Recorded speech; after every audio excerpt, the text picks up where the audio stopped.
Hello everyone, welcome to my channel Chem Insider. In today's video, we'll be discussing a topic of chemical kinetics chapter from the class 12. So, in the previous video, we learned about the factor concentration variations and we discussed about the how to determine a rate constant of a reaction. That is, it may be an average rate of reaction or it may be instantaneous rate of reaction.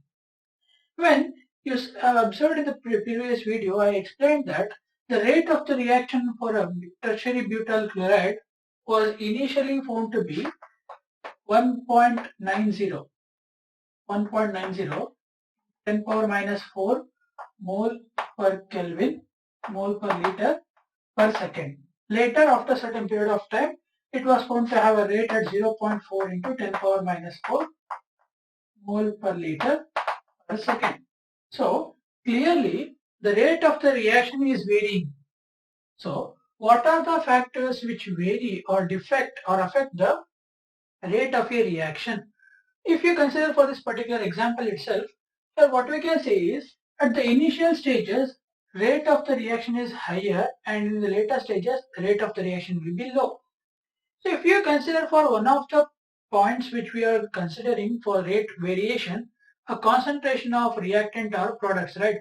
When you consider for the concentration of reactant, it will be high at initial stages and it will be decreasing in the later parts. So clearly what we can say is the concentration of a reactant may affect the rate of a reaction. The rate of the reaction depends upon the concentration of reactants. Hence, if you consider for a factor which is affecting the rate of a reaction, that is, the factor is being the concentration of reactants. So what we can say is dependence of, if you consider for dependence of rate of a reaction on concentration. So this particular video will discuss about the dependence of rate of the reaction on concentration of the reactants. Clearly we can say that if you consider a basic reaction of A plus B giving CD, here the rate of the reaction will be directly depending upon the concentration of the reactant molecules. Hence, if you consider for the expression which explains the dependence of rate of a reaction on the concentration of the reactant, then that particular expression is said to be rate law equation, which is also called as rate expression. So, rate expression or rate law equation is an expression which is used to express the variation of rate of a reaction with respect to the concentration of reactant. So what does this rate law equation or rate expressions explains is, if you consider rate of a reaction, if you have to calculate the rate of a reaction of type A of A reacting with B of B, giving C of C and D of D. If you are considering a reaction of the type A of A reacting with B of B, giving C of C and D of D, this particular reaction may have a rate given by the equation rate proportional to the concentration of A power X into concentration of B power Y. So what is this concentration of powers X and concentration of power Y? This particular the values X and Y may or may not be the stoichiometric coefficient of a balanced chemical reactants in a balanced chemical equation. If you consider this as a balanced chemical equation where we are using A moles of capital A and B moles of capital B, in some reactions what we observe is this particular value of X may be equal to A or it may not be equal to A. Okay, so therefore the expression which is expressing the dependence of rate of a reaction on the concentration of the reactants is this, and this particular equation is provided by the law called rate law equation. Okay, so or rate law of a rate chemical reaction. So what does this rate law of a chemical equation state? it states that the rate of a reaction is directly proportional to the product of molar concentration of the reactants raised to their powers of x and y, where this x and y may or may not be equal to the stoichiometric coefficients of the reactants taken in a balanced chemical equation. So this is the rate law. So what is the rate law? I'll explain it once again. It states that the rate of a chemical reaction will be directly proportional to the molar concentration of the reactants raised to a power where the powers may or may not be same as that of the stoichiometric coefficients of the reactants in a balanced chemical equation. That means this x and y may or may not be equal to a and b. That particular equation is called the rate law equation and the law is called the rate law. Now, if you consider this as the equation 1, this equation 1 can also be written as rate is equal to K into concentration of A to the power X into concentration of B to the power Y, where this particular K is called rate constant, which is used as a proportionality constant for this particular equation. K is called the proportionality constant known as rate constant of a chemical reaction.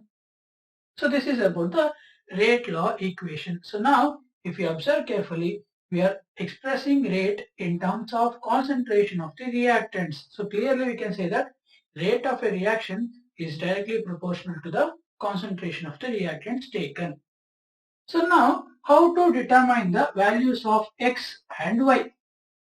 How will we calculate the values of x and y, and how will we know even if these x and y values are same as that of A and B or not? Now for example, if you consider a chemical reaction of example of NO2 reacting with O2 to form N2O3.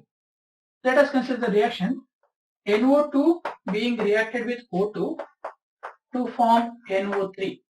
If you consider this particular reaction, here once you are balancing this particular reaction, it will be 2NO2, 2NO3, 2NO2 gas reacting with O2 to form 2NO3.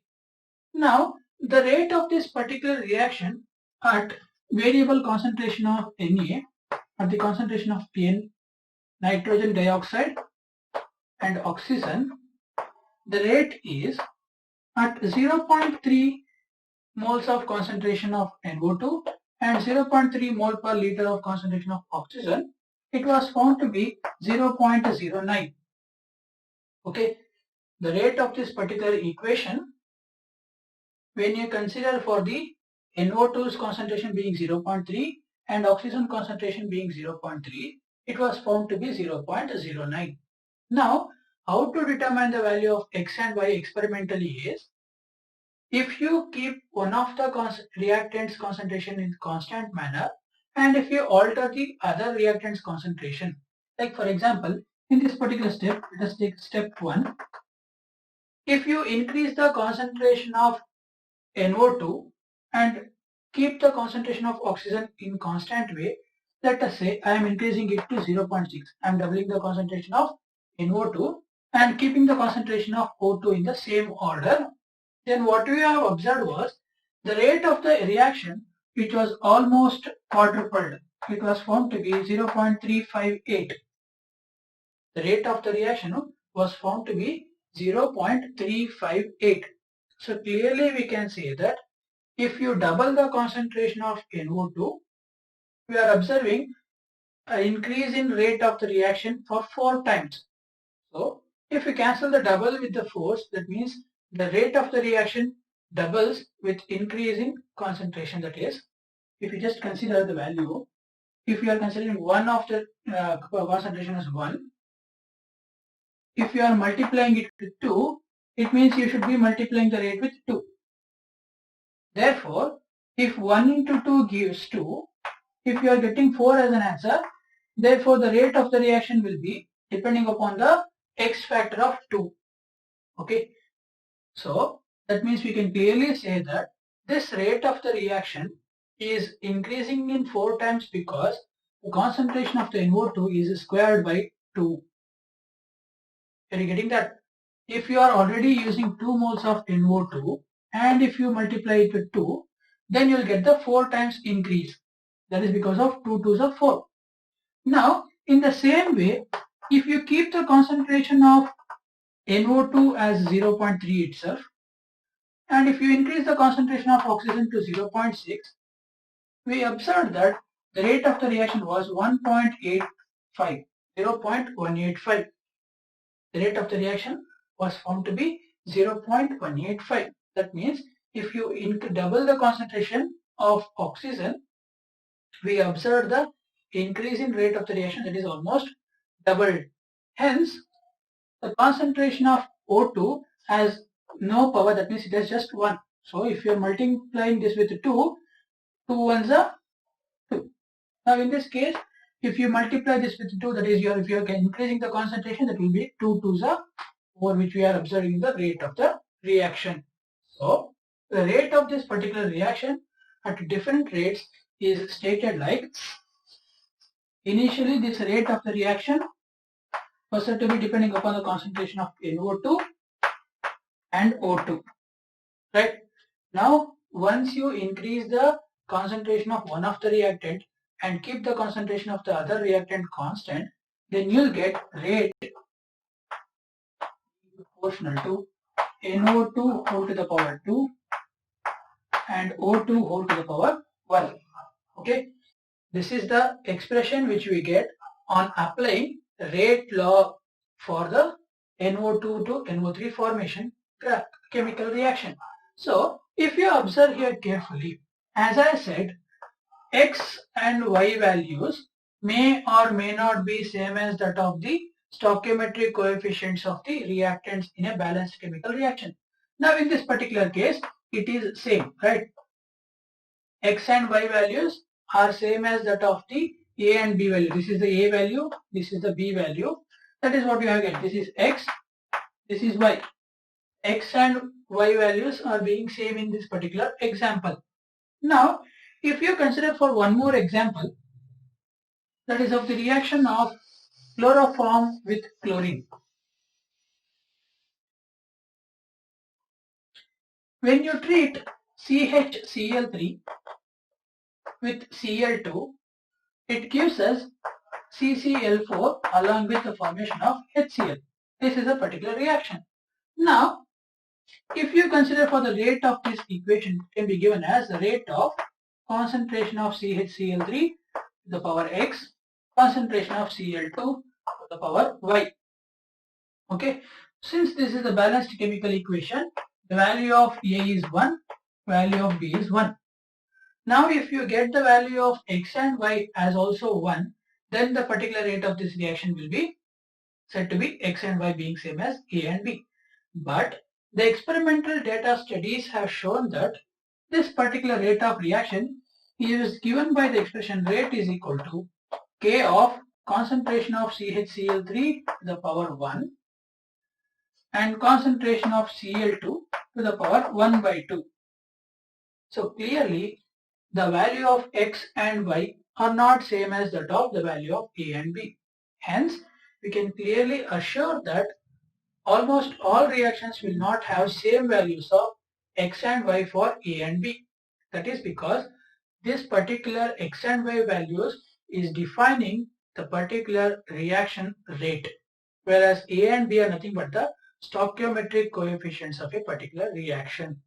Hence, whenever you consider for a rate of a reaction, it depends upon the molar concentration of the reactants taken, and that molar concentration of the reactants will be raised to certain powers, where these powers may or may not be same as that of the stoichiometric coefficients of the reactants which we have taken in the first place. Okay, so this is about the dependence of rate of reaction on concentration.